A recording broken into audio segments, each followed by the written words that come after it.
दोस्तों, सावधान, रक्षाबंधन पर लग रहा है भद्रा का साया। लेकिन दोस्तों, रक्षाबंधन पर इस एक उपाय को करने से आपका भाग्य चमक जाएगा। भद्रा आपका कुछ नहीं बिगाड़ पाएगा और स्वयं भगवान आपके सामने प्रकट होकर भाई बहन को आशीर्वाद देंगे।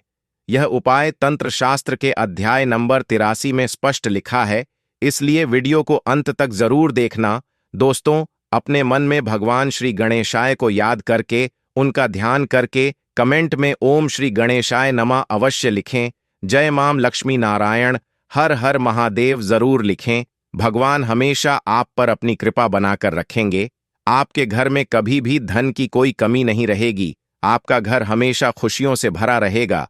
दोस्तों, रक्षाबंधन का त्योहार हर साल सावन माह की पूर्णिमा तिथि को मनाया जाता है। शास्त्रों में ऐसा वर्णन है कि रक्षाबंधन का त्योहार भद्रा काल में भूलकर भी नहीं मनाना चाहिए। भद्रा काल में रक्षा सूत्र यानी कि राखी बांधना बेहद ही अशुभ माना जाता है। शास्त्रों में कहा गया है कि भद्रा का त्याग करके ही रक्षाबंधन का पर्व मनाना चाहिए। इसके साथ ही रक्षाबंधन का त्योहार किस दिन मनाया जाए, इस पर बहुत ज्यादा ही उलझन की स्थिति है। दोस्तों, इस बार कई लोगों का मानना है कि रक्षाबंधन 9 अगस्त को मनाना चाहिए और वहीं कुछ लोगों का मानना है कि 10 अगस्त को रक्षाबंधन का त्योहार मनाना शुभ रहेगा। तो गुरुजी से जानते हैं कि आखिर रक्षाबंधन का त्योहार किस दिन मनाया जाएगा और इसकी सही तारीख क्या है, 9 अगस्त या फिर 10 अगस्त। साथ ही आज हम आपको भद्राकाल का भी समय बताएंगे, क्योंकि इस बार रक्षाबंधन पर भद्राकाल का साया रहेगा। इसलिए राखी बांधने का शुभ मुहूर्त आपके लिए जानना अति आवश्यक है। दोस्तों, वीडियो को अंत तक जरूर देखें और आगे बढ़ने से पहले हमारे चैनल को सब्सक्राइब करके बेल आइकॉन जरूर दबाएं। तो आइए शुरू करते हैं।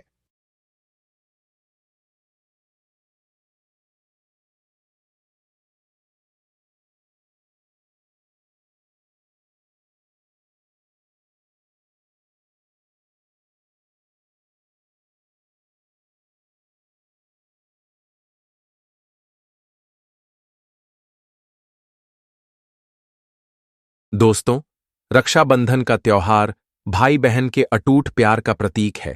इस दिन बहन अपने भाई की कलाई में रक्षा सूत्र यानी कि राखी बांधती है और उसकी लंबी उम्र की और स्वास्थ्य की कामना करती है, और भाई भी सदा अपनी बहन की रक्षा करने का वचन देते हैं। दोस्तों, आपको बता दें कि शास्त्रों में भद्राकाल में राखी का त्योहार मनाना अशुभ बताया गया है। इसलिए भूलकर भी भद्राकाल में आप अपने भाई को राखी कभी न बांधे। इसके पीछे एक पौराणिक कथा भी है। ऐसा कहा जाता है कि लंकापति रावण ने अपनी बहन से भद्राकाल में ही राखी बंधवाई और 1 वर्ष के अंदर ही उनका विनाश हो गया था। इसके अलावा भद्रा, जो कि शनिदेव की बहन है, और उन्हें ब्रह्मा जी ने श्राप दिया है कि जो भी भद्रा के समय शुभ या फिर मांगलिक कार्य करेगा, उसका परिणाम हमेशा ही अशुभ होगा। इसीलिए आप गलती से भी भद्रा के समय रक्षाबंधन का त्योहार ना मनाएं। दोस्तों, रक्षाबंधन के दिन बहनें अपने भाई की कलाइयों पर राखी बांधती हैं और उनकी लंबी उम्र की कामना करती हैं। इसीलिए इस दिन भाई बहन दोनों को स्नान आदि करके और हो सके तो नए वस्त्र पहने। लेकिन याद रहे, शुभ अवसर पर काले कपड़े न पहने। वस्त्र पहनने के बाद मिलकर भगवान की पूजा करनी चाहिए। पूजा से पहले आप पूजा की थाली अवश्य लगा लें और उसमें रोली, चंदन, अक्षत, राखी, मिठाई आदि और एक शुद्ध घी का दीपक भी जरूर रख लें। दीपक आप चाहे तो आटे का बना लें या माटी का या पीतल का, जिससे आप अपने भाई की आरती करेंगी। दोस्तों, अब आप इस पूजा की थाली को सबसे पहले भगवान को समर्पित करें और भगवान की कलाई पर पहली राखी बांधें या मंदिर में राखी चढ़ाएं। इसके बाद आप अपने भाई को पूर्व या फिर उत्तर की ओर मुख करके बैठाएं और बहन का मुख पश्चिम की ओर होना चाहिए। रक्षाबंधन पर सबसे पहले घर के मंदिर में पूजा पाठ हो जाने के बाद भगवान गणेश को राखी अवश्य बांधे और फिर अपने मन में भगवान श्री गणेशाय को याद करके, उनका ध्यान करके कमेंट में ओम श्री गणेशाय नमः अवश्य लिखें। जय माम लक्ष्मी नारायण, हर हर महादेव जरूर लिखें। भगवान हमेशा आप पर अपनी कृपा बनाकर रखेंगे। आपके घर में कभी भी धन की कोई कमी नहीं रहेगी। आपका घर हमेशा खुशियों से भरा रहेगा। दोस्तों, भगवान गणेश को राखी बांधने के बाद अंत में भाई की कलाई के लिए थाली सजाएं। फिर भाई को सबसे पहले तिलक करें, उन्हें रोली, चंदन और अक्षत लगाएं। उनके ऊपर थोड़े से फूल छिड़के, फूल आदि ना हो तो चावल छिड़के और अंत में भाई की आरती करें। अब आप अपने भाई की दाएं हाथ की कलाई में राखी बांधें और इसके बाद भाई का मुंह मीठा कराएं।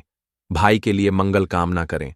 दोस्तों, राखी बांधने के बाद भाई भी अपनी बहनों को रक्षा का वचन दे कि बहन तेरी सदा मैं रक्षा करूंगा, तुझे परेशान नहीं करूंगा, तुझे डांटूंगा नहीं, तेरी हर जिद पूरी करूंगा, तेरी हर इच्छा पूरी करूंगा। माँ बाप नहीं है तो माँ बाप की कमी को पूरा करूंगा, पिता बनकर हर इच्छा पूरी करूंगा, माँ बनकर तेरा पालन पोषण करूंगा, जितना मुझसे होगा उससे बढ़कर करूंगा और बहनों को उपहार वगैरह अवश्य भेंट करें। दोस्तों, राखी बांधने के पश्चात भाई भी अपनी बहनों को रक्षा का वचन दे और बहनों को उपहार वगैरह अवश्य भेंट करें। दोस्तों, चलिए अब जानते हैं साल 2025 में रक्षाबंधन का त्योहार कब मनाया जाएगा। इस दिन कई शुभ संयोग बने हुए हैं जो पर्व की महत्ता को कई गुना बढ़ा रहे हैं। खास बात यह है कि इस वर्ष राखी पर भद्रा का साया भी नहीं है, परंतु राहुकाल होने के कारण राखी बांधने का सही समय क्या है, यह सवाल बना हुआ है। ऐसे में आइए इस दिन के शुभ मुहूर्त और संयोग को विस्तार से जानते हैं। पंचांग के मुताबिक सावन की पूर्णिमा पर भद्रा सूर्योदय से पहले समाप्त होगी। यह 8 अगस्त को दोपहर 2:12 से शुरू होकर अगले दिन सुबह 1:52 पर समाप्त होगी। चूंकि इस दिन सूर्योदय सुबह 5:47 पर होगा, इसलिए रक्षाबंधन के पवित्र त्योहार पर भद्रा का साया मान्य नहीं होगा।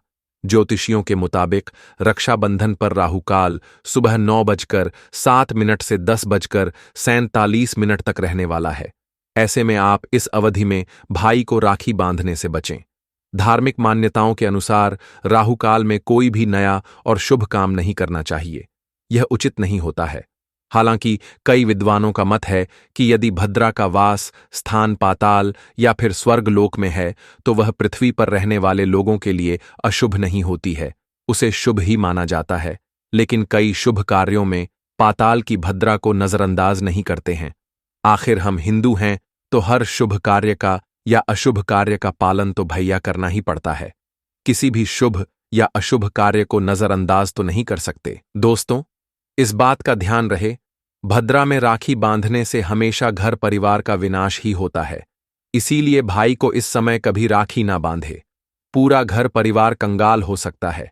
लंकापति रावण को इसी समय राखी बांधी गई थी, इसीलिए उसके पूरे कुल का विनाश हो गया। इसीलिए समय के अनुसार ही रक्षाबंधन का त्योहार मनाना बहुत ही शुभ और मंगल कार्य रहेगा। थोड़ा कठिन जरूर है, लेकिन यह समय आपके भाई और आपके परिवार के लिए शुभ रहने वाला है। दोस्तों, कई लोगों के यहाँ यह परंपरा होती है कि सूर्यास्त होने के बाद रक्षाबंधन का त्योहार आदि नहीं मनाते, लेकिन रक्षाबंधन यानी राखी, क्योंकि इस समय शुभ मुहूर्त पड़ रहा है और हमें मुहूर्त की अति आवश्यकता होती है। फिर मुहूर्त रात में पड़े या दिन में, मुहूर्त तो आखिर मुहूर्त है। दोस्तों, मुहूर्त पर राखी बांधने से भाई को कई लाख गुना शुभ फलों की प्राप्ति होती है, उसका कभी अमंगल नहीं होता। ऐसी बहन का भाई जहां भी जाएगा, दिन दुगनी रात चौगुनी तरक्की ही पाएगा। ऐसा भाई लाखों करोड़ों में खेलेगा, रुतबा पैसा धन दौलत सब कुछ कमाएगा। राहु दोष, पितृदोष, नजर दोष, मंगल दोष सब कुछ दूर रहेंगे। ज्योतिषियों की माने तो रक्षाबंधन पर राखी बांधने का शुभ मुहूर्त सुबह 5:47 से शुरू होगा। यह मुहूर्त इस दिन दोपहर के 1:24 तक बना रहेगा, परंतु बीच की अवधि में सुबह 9:07 से 10:47 तक राहुकाल है। इसलिए आप इस समय को छोड़कर अपने भाई को राखी बांध सकती हैं। इस बार राखी पर सर्वार्थ सिद्ध योग बना हुआ है, जो सुबह 5:47 से दोपहर 2:23 तक रहेगा। इसके अलावा सौभाग्य योग का संयोग होने से पर्व की महत्ता अधिक बढ़ गई है। यह प्रातःकाल से लेकर 10 अगस्त को 2:15 तक है। ब्रह्म मुहूर्त सुबह 4:22 से 5:04 तक रहेगा। अभिजीत मुहूर्त दोपहर 12:17 से 12:53 तक है। अमृतकाल पूरे दिन रहने वाला है। दोस्तों, रक्षाबंधन पर भाई को काली राखी नहीं बांधना चाहिए। शुभ नहीं माना जाता। भाई की कला पर हमेशा लाल रंग की राखी बांधना बहुत ही शुभ और मंगलकारी माना जाता है। दोस्तों, रक्षाबंधन के पावन अवसर पर उपहार में बहन को चाकू, छुरी आदि कभी नहीं देना चाहिए। इससे जीवन पर नकारात्मकता का गहरा असर पड़ता है। ऐसे में बहन को सफेद कपड़ा भी उपहार में नहीं देना चाहिए। कोई चप्पल आदि भी नहीं देना चाहिए। उपहार में दक्षिणा सुंदर भेंट अवश्य देना चाहिए। एक प्यारी बहन ने अपने भाई को भाई बनाया, भाई का दर्जा दिया, तो भाई अपनी बहन के लिए इतना तो कर ही सकता है। बड़ा सुकून और सुख मिलता है। दोस्तों, धर्मशास्त्रों के अनुसार माना जाता है कि बहन को राखी बांधने के लिए भाई के घर खुद बहन को जाना चाहिए। शास्त्रों के अनुसार, वेद पुराण के अनुसार ऐसा माना जाता है कि जो बहन रक्षाबंधन पर खुद नहीं जाती और भाई बहन के घर आता है तो उस बहन को दोष लग जाता है। इसीलिए ऐसी प्रथा है कि खासकर रक्षाबंधन पर बहन को भाई के घर जाना चाहिए। फिर भाई चाहे कहीं भी हो, बहन को जाना चाहिए। यदि भाई आपके पास नहीं है, विदेश में रहता है, किसी कारणवश आप भाई के पास नहीं जा सकते, तो आप भाई के नाम की रक्षाबंधन की थाली, एक राखी मिठाई अक्षत, रोली चंदन का तिलक भगवान गणेश को अपना भाई समझकर उनकी कलाई पर बांधे। वह राखी स्वयं आपके भाई की कलाई तक पहुंच जाएगी। फिर चाहे आप श्री कृष्ण को बांधे, नारायण को बांधे, आप जिसके भी भक्त हैं उनकी कलाई पर बांधे, वह स्वयं राखी चलकर आपके भाई की कलाई तक पहुंचेगी। और ऐसी राखी, मन में बांधी गई राखी सच्ची श्रद्धा से बांधी गई राखी स्वयं ईश्वर तुल्य हो जाती है। रक्षाबंधन पर खाने में क्या क्या बनाना चाहिए, आइए जानते हैं। देखिए, रक्षाबंधन के समय बिना लहसुन प्याज का खाना बनाना चाहिए, क्योंकि इस समय देव शक्तियां, ईश्वर स्वयं धरती पर चलकर आते हैं। वह भी अपने भक्तों से राखी बंधवाने के लिए धरती पर स्वयं पधारते हैं और उन्हें भोग लगाते हैं। ऐसे में जो भाई होते हैं उनके अंदर साक्षात ईश्वर का उस दिन वास हो जाता है। भगवान भाई के अंदर बसते हैं। इसीलिए लहसुन प्याज, मांस, मदिरा, बीड़ी, सिगरेट, गुटखा आदि इस दिन कभी नहीं खाना चाहिए, कभी नहीं बनाना चाहिए। नहीं तो रक्षाबंधन खंडित हो जाएगा, बहन का व्रत टूट जाएगा। खाने में आप खीर पूरी, खीर में आप कलर भी डाल सकते हैं। मीठा हलवा, मीठी सेवियां, झोर बनाएं। कुछ ना कुछ मीठा घर में अवश्य होना चाहिए, क्योंकि साक्षात भाई में भगवान इस दिन बसते हैं और बहन को ढेर सारा आशीर्वाद मिलता है। तो मीठा तो जरूर बनना चाहिए। कुछ बनाएं या ना बनाएं, पर मीठी सेवियां जरूर बनाना चाहिए और भगवान को भोग लगाना चाहिए। उसके बाद ही रक्षाबंधन का पर्व मनाना चाहिए। बड़ा ही शुभ और अत्यंत दुर्लभ मंगलकारी माना जाता है। रसीले आलू की सब्जी, गोभी की सब्जी, केले की सब्जी, छटपटा गोभी आलू मटर की सब्जी, पुलाव, पनीर और खीरे का रायता आप बना सकते हैं। घर में इस दिन पक्का खाना अवश्य बनाना चाहिए। इस दिन खाना घर के बाहर से नहीं मंगाना चाहिए, अशुभ माना जाता है। कढ़ाई चढ़ाकर पक्का खाना ही बनाएं। इसे शास्त्रों के अनुसार पक्का खाना माना जाता है, जो कि त्योहारों के शुभ समय पर बनाया जाता है। इसे साक्षात ईश्वर ग्रहण करते हैं।